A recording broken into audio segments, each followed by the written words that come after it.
Throughout the 1960s and early 70s, the Palestine Liberation Organization, the PLO, led by Yasser Arafat, in conjunction with other terror organizations such as Islamic Jihad, carried out numerous terrorist activities in Israel and abroad.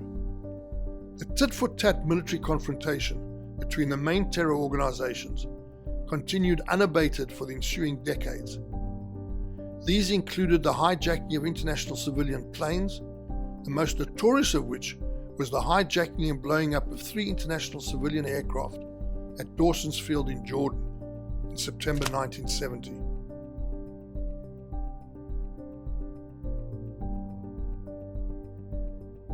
Eventually, after what became known as Black September, the PLO was driven out of Jordan by the Jordanian army.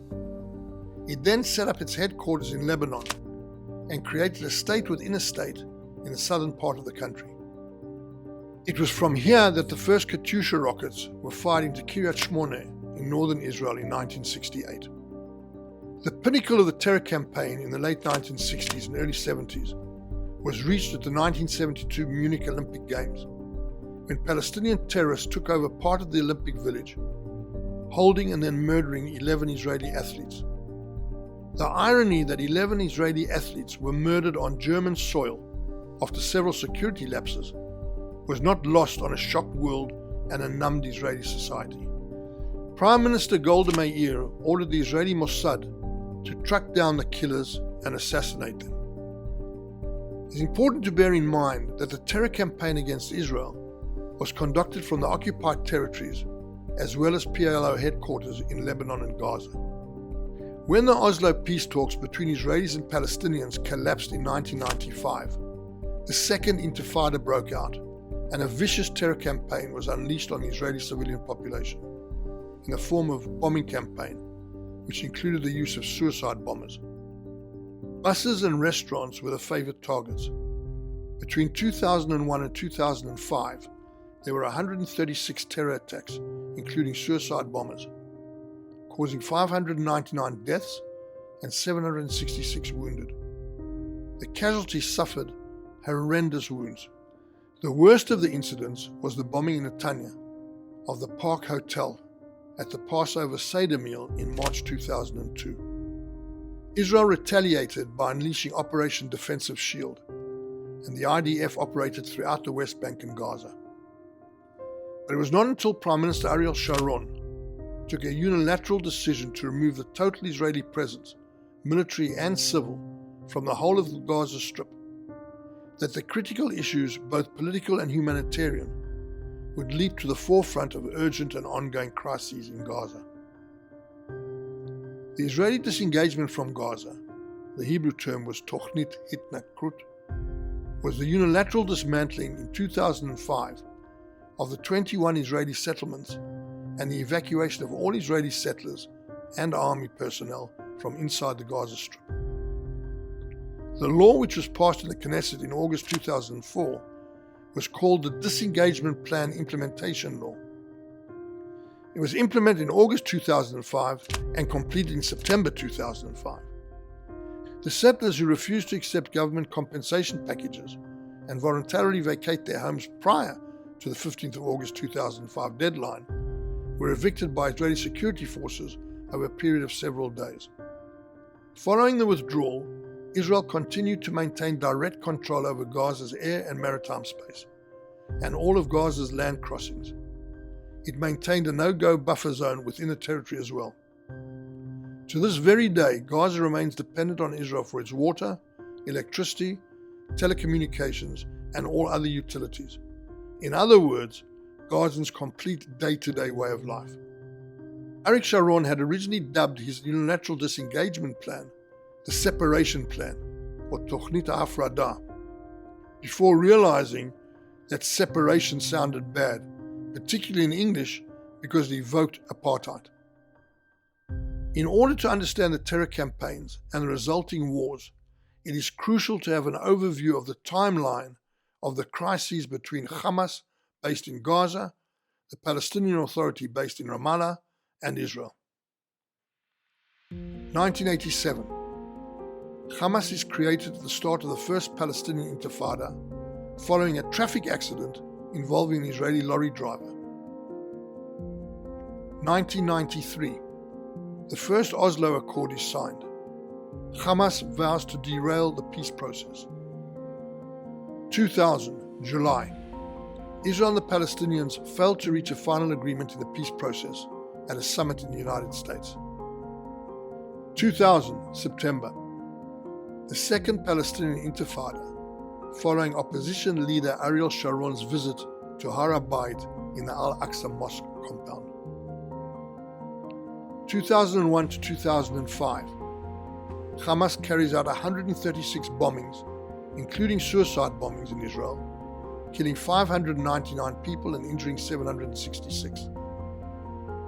2004, March and April, Israeli airstrikes kill Hamas's co-founder and spiritual leader, Sheikh Ahmed Yassin, and co-founder and political leader, Abdel Aziz al-Rantisi.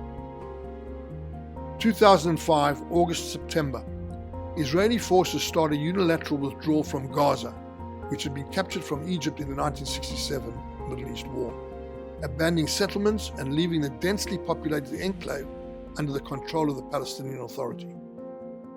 2006, January, Hamas wins a majority of seats in a Palestinian legislative election.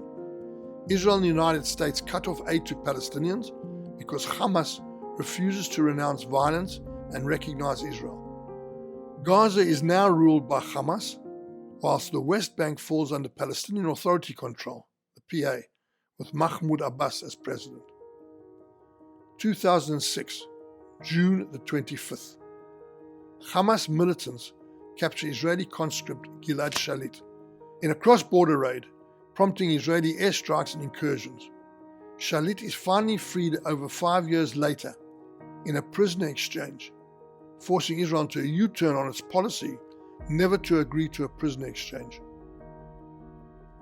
2007, June 14. Hamas takes over Gaza in a brief civil war, ousting Fatah forces loyal to Palestinian President Mahmoud Abbas, who is based in the West Bank.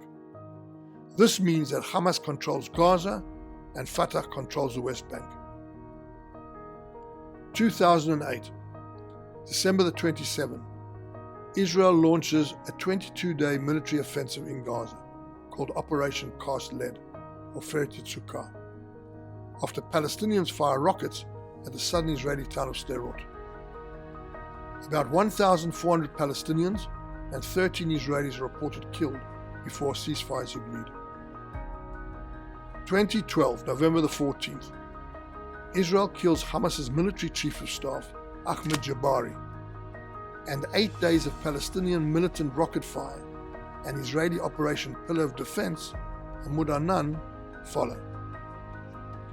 2014, July and August, the kidnapped and killing of 3 Israeli teenagers by Hamas leads to a 7-week war, Operation Protective Edge, Mivtza Tzuk Eitan, in which more than 2,100 Palestinians were reported killed in Gaza and 73 Israelis were reported killed, of which 67 were soldiers. 2018, March. Weekly Palestinian protests on Fridays begin at Gaza's border with Israel, and Israeli troops open fire to keep them back. More than 170 Palestinians reported killed in several months of protest, which also prompt fighting between Hamas and Israeli forces. The 4th general election takes place. Once again, there is no definitive result, and the coalition negotiations begin. 2021, May. Operation Guardian of the Walls, Magen Humot, occurred after clashes on the Temple Mount between Palestinian youth and Israeli police. After weeks of tension during the Muslim fasting month of Ramadan, Israeli police clashed with Palestinian protesters near the Al-Aqsa Mosque. 2021, May the 10th. Hamas declares itself the defender of Al-Aqsa and demands Israel withdraw its security forces from the compound.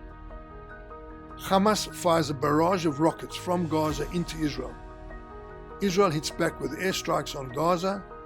Operation Guardian of the Walls is underway. May 11th. The death toll mounts as the aerial bombardments continue.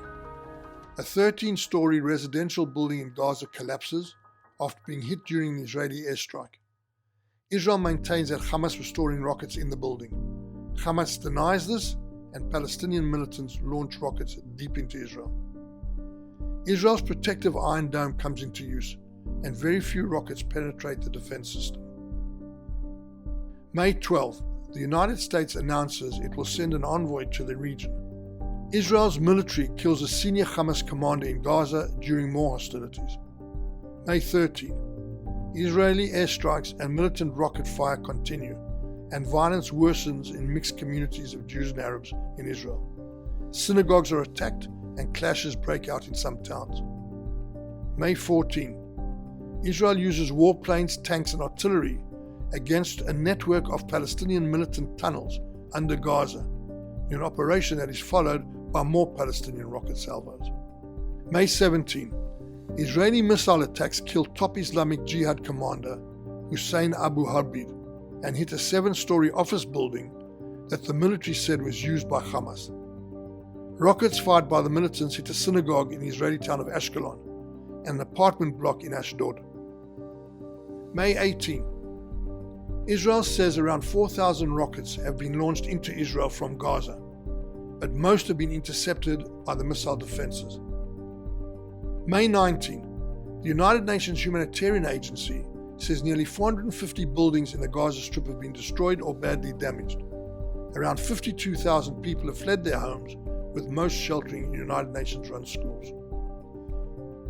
May 20, both sides resume their attacks, but ceasefire talks intensify. Israeli authorities say 12 people have been killed so far in Israel, and it has killed around 160 militants. May 20, Hamas and the Israeli cabinet issue statements saying a truce has been agreed. With the backdrop of the COVID-19 pandemic, the Abraham Accords, namely the peace agreements between Israel and several Arab states, and the Russian-Ukrainian war, the question of peace between Israel and the Palestinians, through the various groups such as Hamas, the Palestinian Authority, Hezbollah, and the growing shadow of Iran, peace remains unresolved.